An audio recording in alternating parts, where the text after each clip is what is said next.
ভোটের ফল প্রকাশের পর ডোমকলে গুলি, সিপিআইএম কর্মীকে লক্ষ্য করে গুলি, শফিকুল ইসলামকে লক্ষ্য করে গুলি চলল। কথা বলবো, প্রণব প্রতিনিধি রয়েছেন সঙ্গে। প্রণব, সিপিআইএম কর্মীকে লক্ষ্য করে গুলির কারণ কি? এই একটা জায়গা, এই একটা বিধানসভা সিপিআইএম এর দখলে এসেছে, এখন কি অবস্থা? দেখো, শফিকুল ইসলাম নামে ওই ব্যক্তি, সে তার পোল্ট্রি ফার্ম রয়েছে। রাত্রিবেলাতে পোল্ট্রি ফার্ম থেকে যখন সে বাড়ি ফিরছিল ডোমকলের জুবিন্দার কাছে রথতলার এলাকাতে, সেই সময়তে তিনজন দুষ্কৃতী খুব কাছ থেকে গুলি করে এবং গুলিতে আমার গলায় লাগে। গুরুতর আহত অবস্থায় তাকে ডোমকল সুপার স্পেশালিটি হাসপাতাল, তারপর মুর্শিদাবাদ মেডিকেল কলেজে স্থানান্তরিত করা হয়েছে। তাকে এখন নিয়ে আসা হচ্ছে, তবে তার অবস্থা আশঙ্কাজনক বলে কিন্তু চিকিৎসকেরা জানিয়েছেন।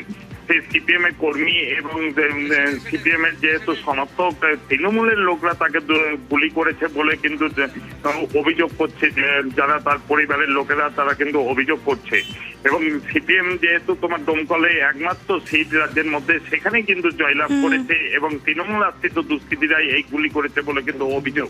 এবং গোটা ঘটনা তদন্ত করছে পুলিশ। এবং তিনজন ছিল এবং তিনজন দুষ্কৃতী খুব কাছ থেকে তাকে গুলি করেছে বলে কিন্তু যে প্রত্যক্ষদর্শীরা জানিয়েছে। এবং এই তিনজনের খোঁজে কিন্তু তল্লাশি চালাচ্ছে ডোমকল থানার পুলিশ। ওকে, নেতা হ্যাঁ, কেন মারলো বলতে পারবো না।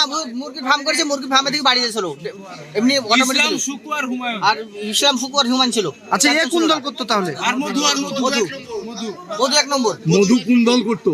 হ্যাঁ, মধু কোন দল করতো? টিএমসি করতো। আরে টিএমসি করে সিপিএম